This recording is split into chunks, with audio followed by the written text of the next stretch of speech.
U.S. President Donald Trump has signed 2 proclamations that implement steep tariffs on Chinese imports, targeting China's high-technology sector. The tariffs also include restrictions on Chinese investments. Trump's administration has repeatedly attributed the country's economic slowdown and job losses to trade deficits with major trading partners. He vowed to change the situation by imposing tariffs and other non-tariff trade barriers if necessary. I've been speaking with the highest Chinese representatives, including the president, and I've asked them to reduce the trade deficit immediately by $100 billion. It's a lot. So that would be anywhere from 25%, depending on the way you figure, to maybe something even more than that. But we have to do that. The word that I want to use is reciprocal. When they charge 25% for a car to go in, and we charge 2% for their car to come into the United States, that's not good. So we've spoken to China, and we're in the midst of a very large negotiation. We'll see where it takes us. But in the meantime, we're sending a Section 301 action. I'll be signing it right here, right now. I'd like to ask Bob Lighthizer to say a few words about the 301 and where we are in that negotiation. And we're doing things for this country that should have been done for many, many years. We've had this abuse by many other countries and groups of countries that were put together in order to take advantage of the United States, and we don't want that to happen. We're not going to let that happen. It's probably one of the reasons I was elected, maybe one of the main reasons. But we're not going to let that happen. All right, let's get more insights from CGTN's Nathan King, who is live for us in Washington. Nathan, what exactly has President Trump announced? Give us the details. Yeah, well, basically it goes like this. About $60 billion worth of Chinese imports are going to be targeted with some sort of tariffs. 50 billion was the opening number from his experts, but he said 60 billion at that announcement. So we'll go with that. In about 15 days, once they've heard from US companies affected, they will basically announce those. There's some 1,300 different types of Chinese goods that are going to be affected. Separately, they're asking the US Treasury in the next 60 days to come up with some new rules about Chinese investment in the US. Now, what they're saying is some Chinese practices laid out in the China 2025 plan, which is basically a blueprint to have global champions in key strategic industries. Those industries are coming in here and basically taking technology by buying it up, or sometimes illegally taking it as well, or transferring it under joint deals back in China with US companies. So they're going to try and slap on some sort of investment curbs on top of the Committee for Foreign Investments of the US, which is actually being expanded as well. Separately, they're going to the World Trade Organization as well with a complaint about Chinese licensing. That's when US companies go over to the US and have to form joint partnerships, which is another way that technology, they say, is transferred, intellectual property from US entities into Chinese ones, and has hurt the US economy so bad. For this administration, it's a zero-sum game. If they lose, then China wins. And they're saying that up to 2 million jobs have been lost here in the US because of this sort of practice. And we know, Nathan, that China has threatened to retaliate by hitting US agricultural exports if tariffs on Chinese imports are announced, which they just were. So if China does indeed retaliate, what impact will it have on the United States? A big one. And, you know, I've just seen on Facebook Chinese ambassador to the US, Shui Qiangkai, come up with a very strong statement indeed. He said if they want to play tough, we can play tough and we'll last longer. And he said that China will retaliate. They want to talk. They want a globalized economy. They will defend that. But if the US wants to play tough, they will. And what's been hinted at from Beijing, more than hinted, is agricultural products first.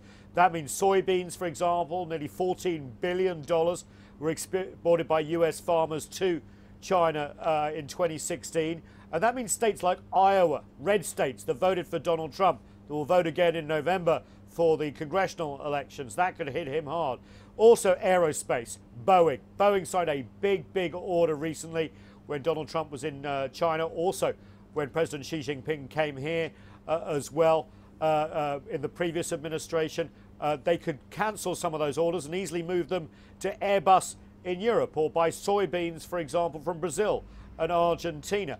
But that list may expand. I mean, if the US is targeting 1,300 different items from technology, and we understand there could be toys, furniture, all this sort of stuff, then China could respond as well. So this is not a trade war, but if you want to start one, this is how you do it. Right. And Trump has been adamant, Nathan, that trade has been skewed in favor of America's trade partners. Is he right about the trade imbalance? Well, yeah, there is a trade imbalance. It's $370 billion about. Donald Trump, the president, said it was over $500 billion. He tends to exaggerate these numbers a little bit. And there are several reasons for that. China was a big export economy, still is, but less and less so. It's moving up the value chain a little bit more. It's importing far more now from the United States and Europe than it ever has. The other key problem with the trade deficit is basically the US borrows a lot. And when you're a developed economy like the US, you import a lot of stuff that you don't make because the profit margins are smaller. You make higher quality goods. This is something that's lost on the Trump administration. They see economics globally in a very zero-sum game.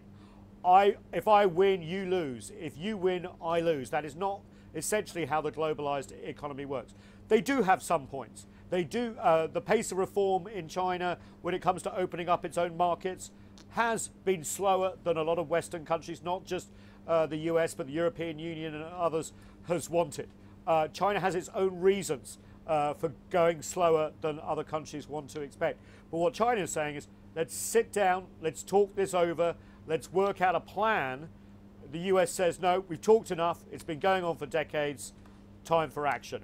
The big question is whether this action and the ramping up of trade tariffs on either side will bring people to their senses and they'll sit down and work something out. If not, the global economy could suffer, as well as the US and China, of course. All right, Nathan King, live for us in Washington. Thank you, Nathan.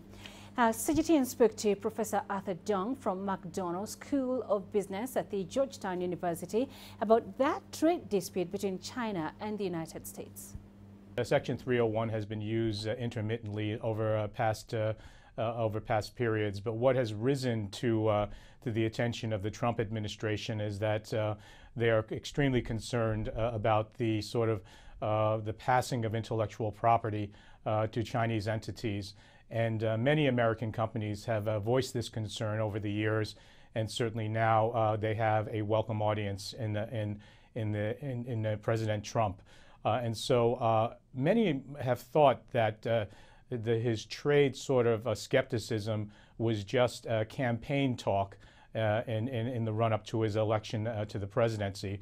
But now we could see a very dramatic sort of change in sentiment from just being campaign talk to being a real action being initiated against China. Yes, the basis behind this is as this trade escalation or this trade war starts and begins to escalate, bear in mind that there are many companies and many segments of the American industrial landscape that have benefited as a result of over 2 decades of very, very strong and beneficial China trade. China-U.S. trade relations have been beneficial for many companies. It has not been, in a sense, a zero-sum game for everybody. And certainly those companies that have engaged or have supply chains that are reliant on the acquisition of their goods and their inventory from factories in China, companies such as Walmart, electronics companies such as Best Buy, those that are engaged in the apparel, the footwear, the home furnishing sector. So broad swaths of the American consumer landscape and the companies that are associated with them, certainly have benefited from the very good and ample supplies that emanate from Chinese factories, very, very high quality goods at very reasonable prices. And so if you were to take that away, and if that were to change as a result of imposition of tariffs, their profitability most certainly will suffer.